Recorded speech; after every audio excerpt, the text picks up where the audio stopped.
Então o que acontece? Coloca uma coisa na cabeça de vocês.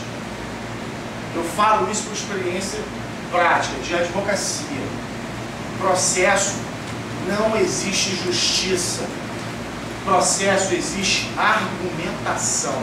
Estou falando da prática jurídica penal. Quem argumentar melhor ganha o processo. A justiça pode até coincidir com a argumentação convincente, mas a argumentação é que vai ditar o sucesso ou não do processo. Essa é a realidade. Essa é a questão. Esse é um ponto fundamental na prática jurídica penal. É você entender que é aquele que melhor argumentar, porque o que acontece? Você tem um fato penal, certo? Você tem lá um fato típico que está sendo analisado, supostamente praticado por alguém. Então você tem a materialidade do delito no processo e isso é um indício de autoria. Presente essa condição da ação, o processo se inicia. Você ali tem aquele fato sendo debatido por uma argumentação acusatória, de uma imputação da prática daquele crime, e você tem uma argumentação defensiva, dentre as várias possibilidades de matéria defensiva, ou vai tentar descaracterizar o fato típico, ou vai tentar descaracterizar a ilicitude ou a culpabilidade, ou vai tentar descaracterizar a autoria. Então você tem um fato com duas versões distintas, não é isso? Normalmente o processo não é isso aí, é um fato com no mínimo duas versões distintas, a acusatória e a defensiva. Perfeito, ótimo. Mas e aí? Como é que você vai me dizer qual está correto e qual está errado? Com quem melhor argumentar. Com quem melhor argumentar. Essa é a realidade jurídica. E aí você pensa o seguinte, mas aí vamos para a questão dos conceitos previamente estabelecidos. No processo penal vigora a verdade real. O que é a verdade real? É a busca pela realidade daquilo que aconteceu. Sabe, tem várias definições bizarras com o princípio da verdade real. E aí eu sempre falo o seguinte, o que é o processo? O processo é uma reconstrução histórica dos fatos. Você tem um fato que ocorreu ontem, será reconstruído dentro de um processo no decorrer do tempo, onde documentalmente você vai o quê? Se aproximar daquilo que aconteceu. Você vai conseguir reviver aquilo? Você vai, por mais que você faça, por exemplo, uma reconstrução ali do fato que ocorreu, tem muito, simular o fato, mas você consegue reviver aquilo? Essa questão do princípio da verdade real, muitas das vezes, é fundamento para a arbitrariedade. Porque o que acontece? A verdade real no processo penal, a verdade formal no processo civil. A verdade formal é aquela feita por documentos, a verdade real é aquele alcance da verdade dos fatos. Então, querido, você não alcança uma verdade, você alcança uma sentença no processo. O processo vai ser proferido uma sentença, que vai se basear em argumentos e fatos apresentados pelas partes. Quais partes? Acusação e defesa, MP e advogado. Então, quando você tem isso, quando você tem essa... Você não está buscando reviver o fato, você está buscando reconstruir o fato, o que ocorreu, e quem argumentar melhor, e quem produzir provas de forma mais coerente, mais competente, vai dar maiores subsídios para aquele que vai julgar, de convencer o julgador de que assiste razão àquele que está fundamentando melhor. Essa é a realidade do processo penal, a prática jurídica penal. É assim que funciona. Então essa questão, princípio da verdade real. O que é o princípio? Em busca do princípio da verdade real, eu posso, por exemplo, interromper o procedimento para praticar um ato que busca a verdade real. Então observe, a verdade real ela serve para fundamentar qualquer arbitrariedade. Eu estava lendo agora essa semana, eu não me lembro quem escreveu, o autor, falou o seguinte, o princípio da verdade real, se eu não me engano foi o Aurélio Lopes Júnior, ele fala assim, o princípio da verdade real, ele muitas das vezes visa fundamentar uma atitude jurisdicional condenatória. Pode observar. Pode observar isso. E a verdade, faz sentido. Faz sentido. Porque o que acontece? Vamos falar de procedimento penal. Você tem lá todo o procedimento previamente estipulado pela lei. Ok. É assim que funciona. Então você tem oferecimento da denúncia, citação do acusado para responder àquela imputação, Após a resposta do acusado, o juiz recebe ou não a denúncia. Recebida a denúncia, marca-se.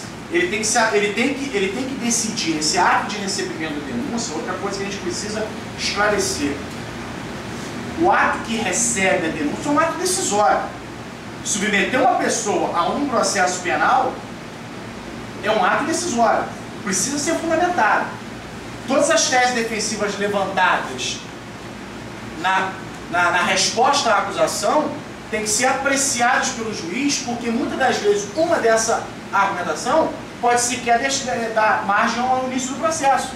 Então o juiz precisa decidir fundamentadamente se recebe ou não a denúncia. Recebida a denúncia, você tem um procedimento. Recebeu a denúncia, o juiz vai analisar se é caso de absolvição sumária, se é caso de não recebimento da denúncia, enfim. Após isso, marca-se a IJ. E aí, a IJ, você tem lá no artigo 400 do CPP, todo um procedimento. Você tem, primeiro, oitiva da vítima. Segundo, testemunho de acusação. Terceiro, testemunho de defesa. Quarto, e aí não me lembro exatamente a ordem, você tem acariações, reconhecimento de coisas e pessoas, oitiva de peritos. Por último, interrogatório. Por último, interrogatório. Beleza. Esse é o trâmite. Aí, o juiz vira, por exemplo, em audiência, fala o seguinte: olha, em busca da verdade real, eu vou interrogar o acusado primeiro. Se você der sustentabilidade para a verdade real, ele está correto? Se você der sustentabilidade ao princípio da verdade real, ele está correto, juiz? Se você admite o princípio da verdade real, está correto. Ele está correto. Em busca da verdade real, eu quero primeiro ouvir o acusado, para não deixá-lo ouvir o que as testemunhas vão dizer, para depois ele não se defender, mudar a versão dele. Prestem bem atenção. Eu só estou dando esse exemplo rápido para poder fazer um comparativo.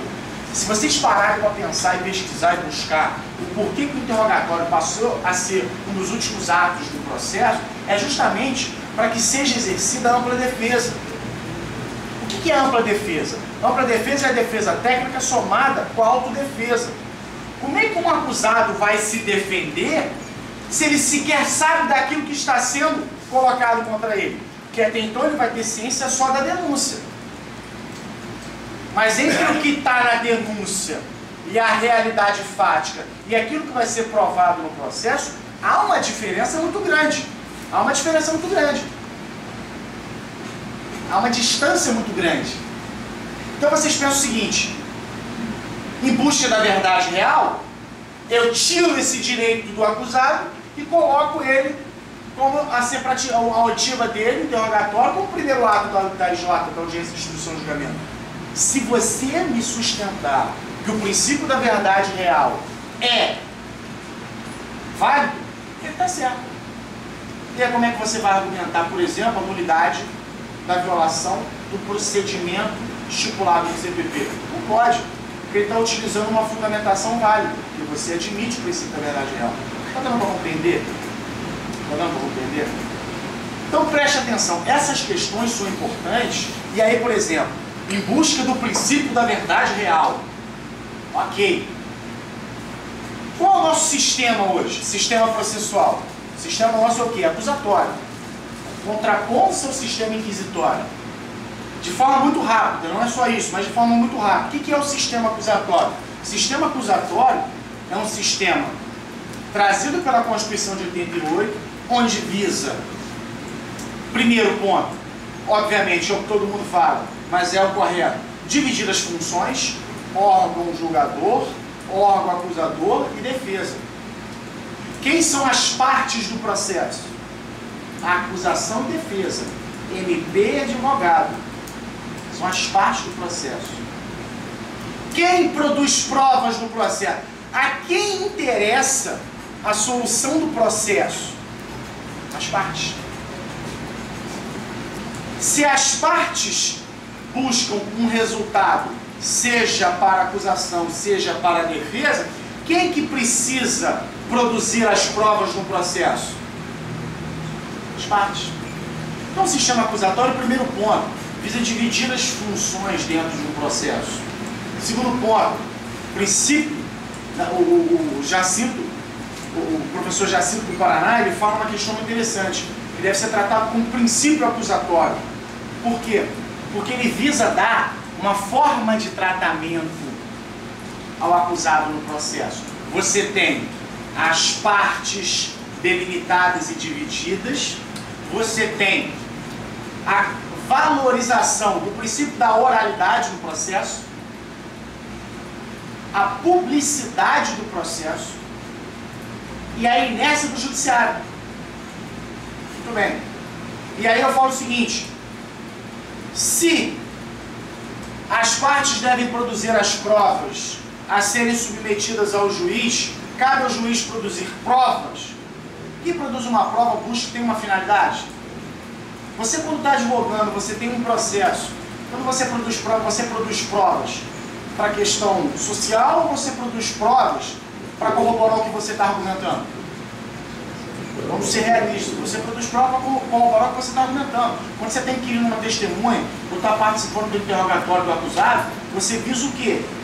Respostas que corroborem a sua argumentação, não é isso? Tanto que as suas perguntas são tendenciosas. Vocês perguntam induzindo o acusado, a testemunha, e é assim que funciona?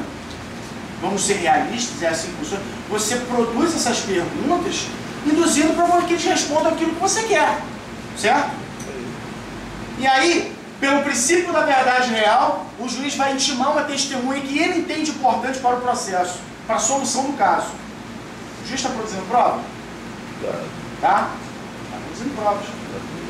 Perfeitamente. De ofício? De ofício. Qual a finalidade? Solução do processo? Meu querido, me desculpe para quem discorda, mas a solução do processo é dada pelo órgão jurisdicional, no caso, o exemplo dado aqui, o juiz, porém de acordo com as provas que lhe são apresentadas. Ponto. Tá bom. É assim que funciona. Não que seja simples, mas a finalidade é essa. O sistema acusatório leva a isso. Se eu não me engano, no artigo 212 do CPP, fala da oitiva da testemunha.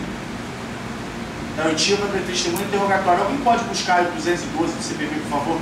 Só para poder confirmar e não falar nenhuma atrocidade. Por que eu estou falando isso?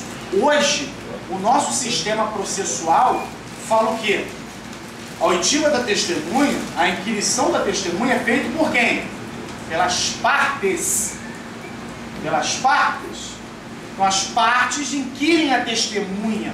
As partes produzem as provas, porque as provas devem ser produzidas pelas partes. E a produção de prova interessa às partes do processo. Ousaria até dizer que as provas não é que elas interessam ao juiz. As provas, elas são necessárias para fundamentar a decisão. Agora, se não tiver prova, o juiz não decide? Decide. Ele precisa decidir. O judiciário não pode se afastar sob qualquer alegação da prestação da tutela jurisdicional. Então, as provas não são condição essencial para a solução do processo. O processo vai ter uma solução.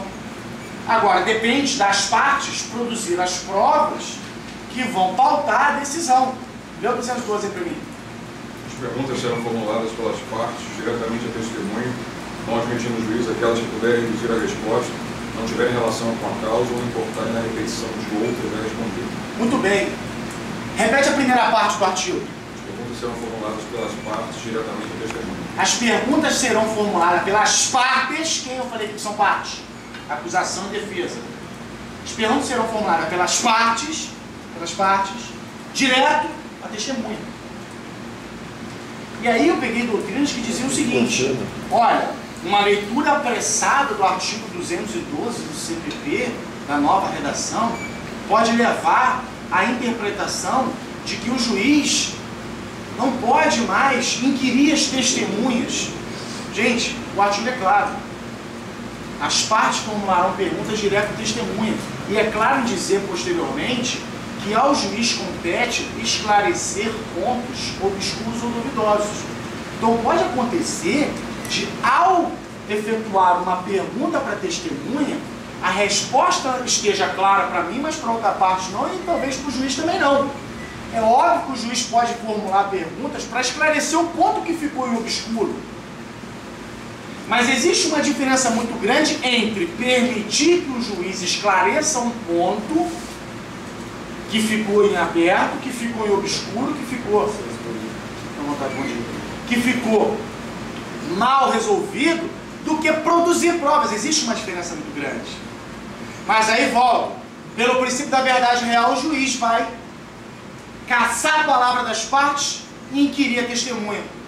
Se você admitir o princípio da verdade real, essa atitude do juiz está correta? Tá.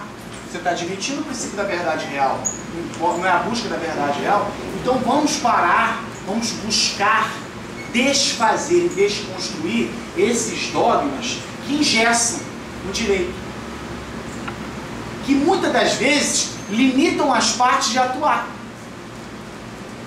Porque, como eu estou falando, se você fundamenta isso, se você admite isso, como é que depois você vai questionar uma atitude pautada nisso? É a criatura vindo pelo Criador.